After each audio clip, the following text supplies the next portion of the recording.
Deep in the vast South Pacific lies one of the loneliest corners on Earth. Around 800 AD, Polynesian voyagers, guided by the stars, discovered this green volcanic island.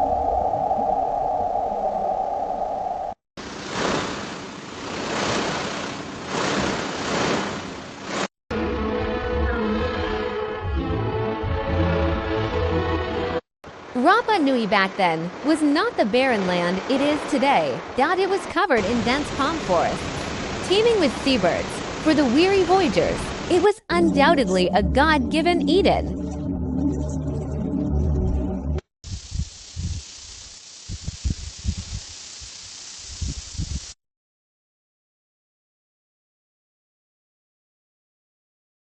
They settled, fished, and multiplied here, on this isolated land. A unique civilization was quietly being born.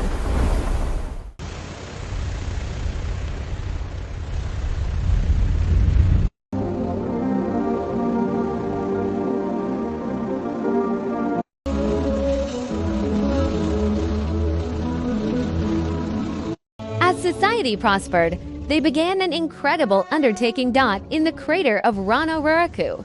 Artisans used hard basalt to chip away at the soft tuff. This was the birthplace of the moai.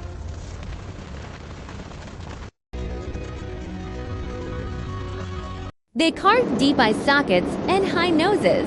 These giants laid supine on the slopes, some over 20 meters long. They were not just stones, they were children of the earth.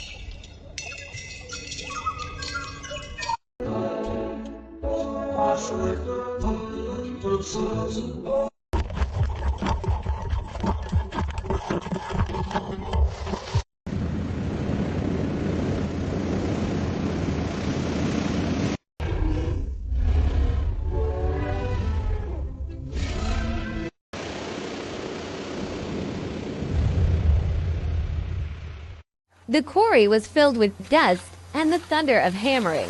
While at another crater, red scoria was carved into massive top knots, waiting to crown the kings.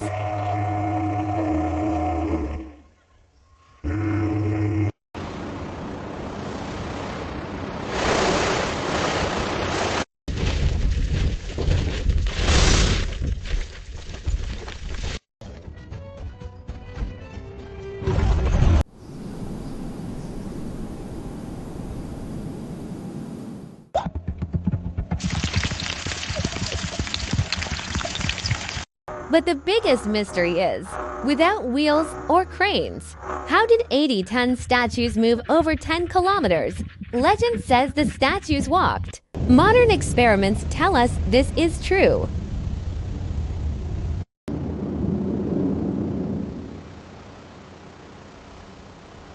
Using ropes and shifting centers of gravity, the statues waddled forward like tumblers.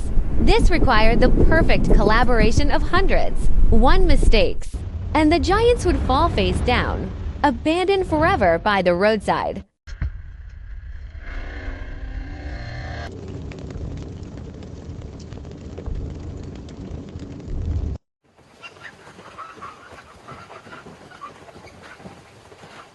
It was an extreme challenge of manpower and resources to transport their ancestors. They spared no cost.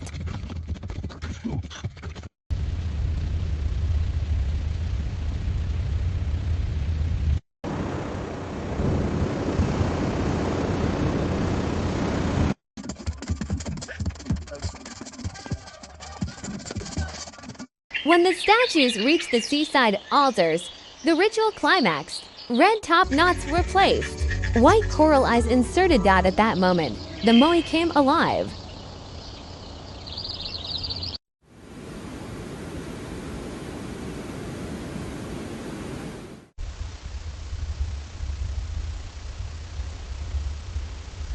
They turned their backs to the sea, facing the inland villages. They were not gazing afar, but watching over their descendants. Islanders believed that mana flowing from the statue's eyes would protect the tribe.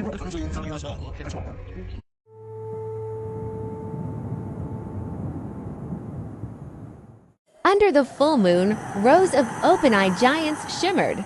That was the glorious zenith of Rapa Nui civilization.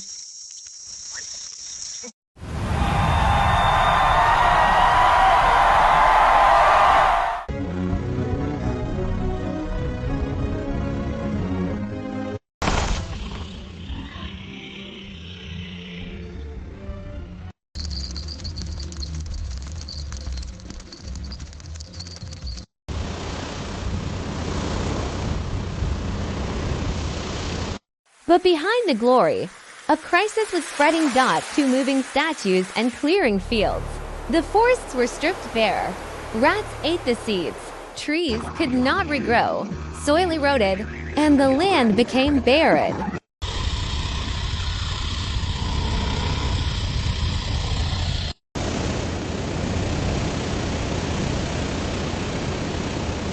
As the last palm tree fell, disaster struck. Without wood for canoes, they couldn't fish in the deep sea, nor escape. They were trapped on this island named Easter.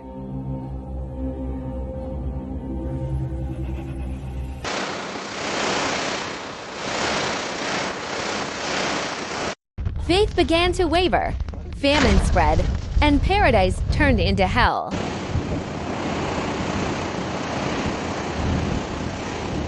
Despair triggered war. Tribes no longer competed to raise the tallest statues, but to topple each other's. Giants crashed down, their coral eyes shattering.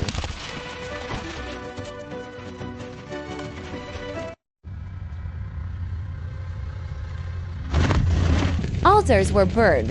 Obsidians was fashioned into weapons of murder. Quarry artisans dropped their tools and fled, leaving behind unfinished works forever.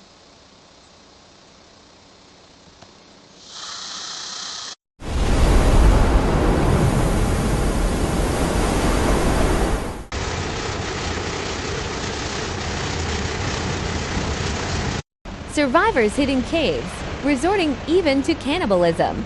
The gods that once protected them now lay scattered in the weeds, stumbling blocks of stone.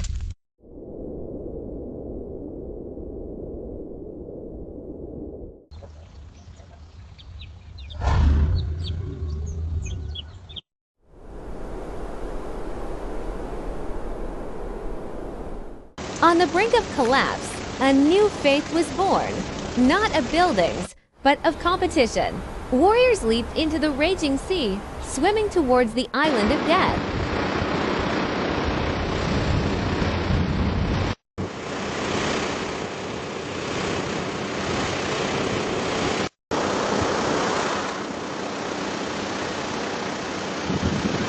They sought the first seabird egg. The winner would become the birdman for the year, gaining rule. It was a brutal but effective law of survival.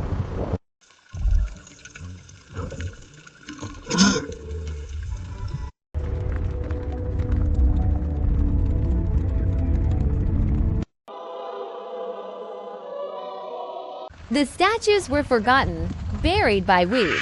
The islanders built a new order upon the ruins, waiting for an unknown fate.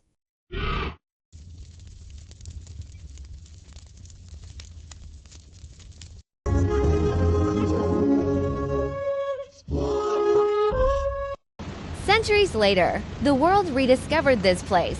Archaeologists raised the fallen giants, letting them stand once more. Though their eyes no longer shine, their majesty remains.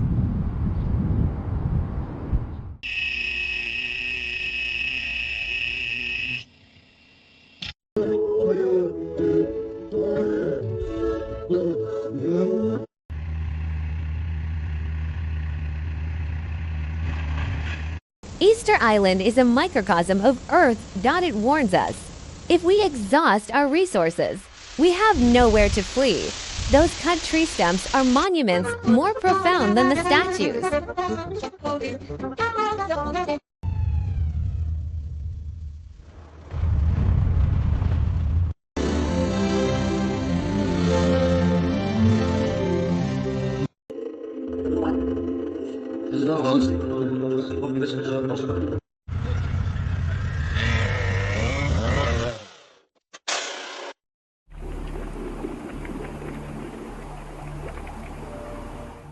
Today, these lonely sentinels still stand by the sea. Their empty sockets gaze through the stars, staring at humanity's past and questioning our future.